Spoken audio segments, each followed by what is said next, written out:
Bom dia, povo de Deus, nação eleita, povo adquirido, né? Povo chamado, parte da aliança do Senhor aqui na terra. Você é aquele responsável em trazer o reino de Deus para essa terra, amém?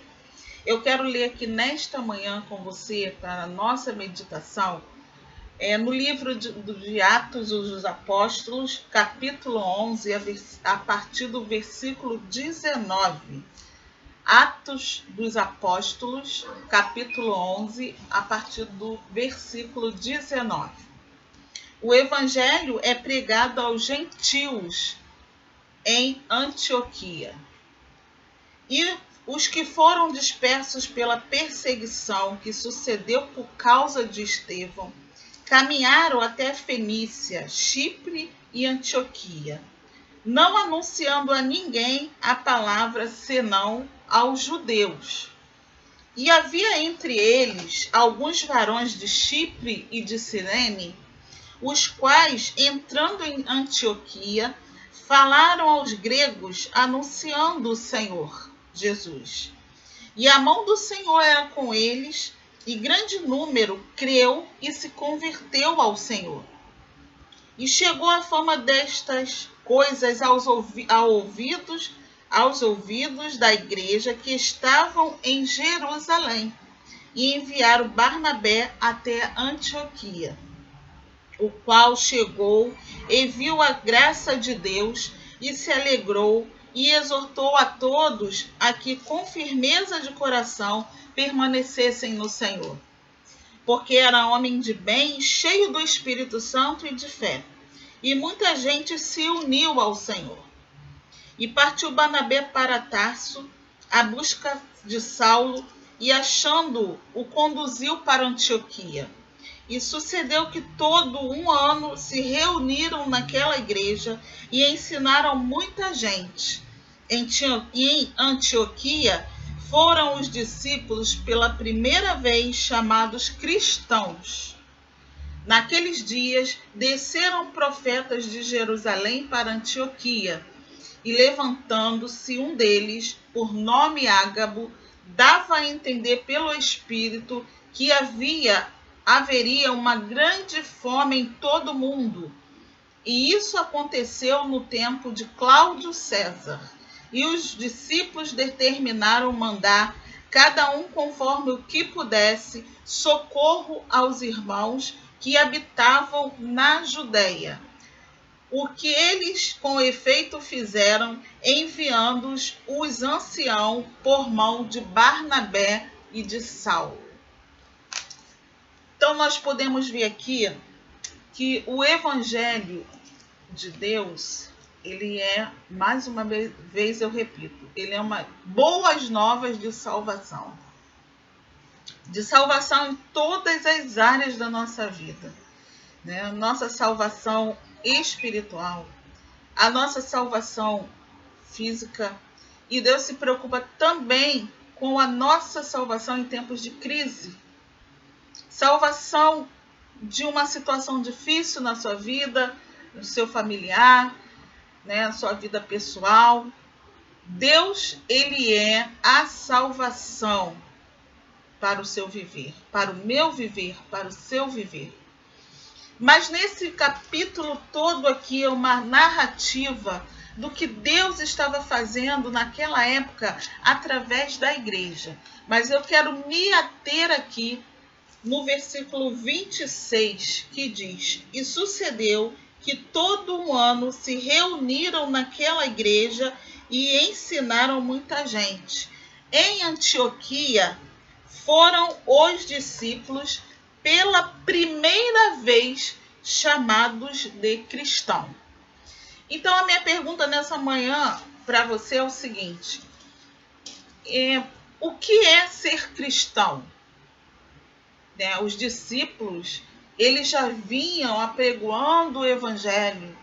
Eles foram comissionados, lembra? Os 12 foram comissionados por Jesus Cristo. E eles foram como diz a palavra, primeiro em Samaria, como toda a Judéia e até os confins da terra, eles foram anunciando né, a palavra. Se hoje você temos a palavra de Deus, somos salvos por Cristo, é porque esses 12 homens se dispuseram a sair pelo mundo apregoando o evangelho. No capítulo anterior, Pedro, ele fala, né, da discriminação que havia ainda entre os irmãos da igreja, né, por causa de ser circuncidado ou ser incircuncidado. Mas ele fala também que Deus deu uma visão a ele e revelou a ele, através de um lençol branco, muitos tipos de animais, né? E ali ele pôde entender que o evangelho não seria só para os judeus. O evangelho teria que se estender a toda a criatura, né? E alcançou a mim e a você. Nós somos gentios, né? Para quem não sabe, você é um gentil. Você era um gentil, né? E a palavra de Deus alcançou você também, né? E interessante que isso aconteceu por causa de homens que se disponibilizaram, né? Se dispuseram para pregar as boas novas de salvação, né? E então, o que eu quero falar com você nesta manhã é que, se você sabe o que significa ser cristão, né? Talvez você já foi chamado de cristão, ou você chama alguém de cristão, alguém te pergunta a respeito de alguém e você fala assim, aquele que é cristão, ele mora ali naquela casa. Eu sou cristão, eu creio, eu sou cristão. Mas você sabe o que é ser um cristão? Né? Ser cristão não é somente um título, mas sim é a sua forma de viver, né? A sua forma e a sua conduta pautada na pessoa de Jesus Cristo. Então eu fico muito preocupada quando uma pessoa se diz cristã, mas quando a gente olha para ela não tem a sua vida pautada na pessoa de Jesus Cristo, na conduta de Jesus Cristo. Ser cristão não é somente você saber o que Jesus fez, saber os seus feitos e a pessoa que ele era. Não, isso não basta para ser um cristão. Ser cristão é você imitar Cristo, né? Seguir a sua vida pautada em tudo que Cristo ensinou. O que Cristo ensinou? O Cristo ensinou sobre a santidade, sobre viver uma vida temente a Deus. Cristo ensinou o ide, né? Uma vez eu ouvi um certo pastor dizer que ovelha gera ovelha, né? Nós temos que estar sempre grávidos de alguém, porque nós estamos assim fazendo o ide do Senhor. Então, os discípulos eles foram chamados de cristãos certamente porque alguém viu neles, né, uma diferença no seu modo de viver. Uma diferença. Eles ali representavam o próprio Cristo. Será que você tem representado Cristo na sua família, na sua casa, né, que é o lugar principal, né? Porque na nossa casa não tem como a gente esconder quem somos, né? A nossa casa é o lugar onde nós temos tipo um espelho, né? Ali reflete tudo que nós somos. O que nós somos, as pessoas da nossa casa, da nossa família, lançam ao nosso rosto.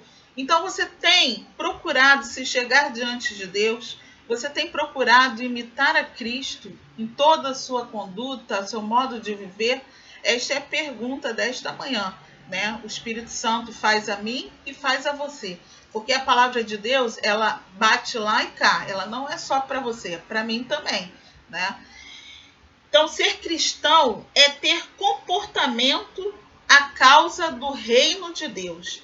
Ser cristão não é apenas dizer que acredita em Jesus, né? Porque, abrindo um parênteses aqui, o diabo também crê e estremece. A palavra de Deus diz isso. Então não basta crer no Senhor Jesus para ser chamado de cristão, né? Ser cristão é, como eu já falei, é andar nos passos de Cristo, é andar conforme ele andou, fazer o que ele fez nessa terra corrompida.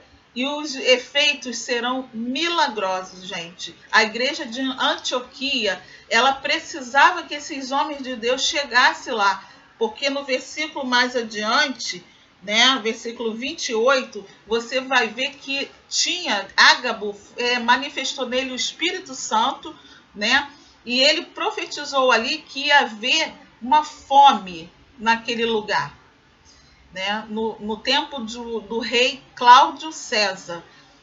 Então, o que aconteceu? Quando esses homens de Deus chegaram ali, eles foram ensinados de uma tal forma, e o Espírito Santo agiu de uma tal forma no meio deles, que eles revolucionaram, né, aquele lugar.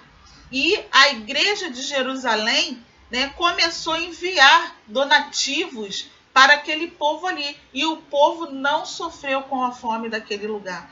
Então, para que o Senhor Jesus tenha te levantado como cristão? É para você ficar aí dentro de casa, nos grupos, né?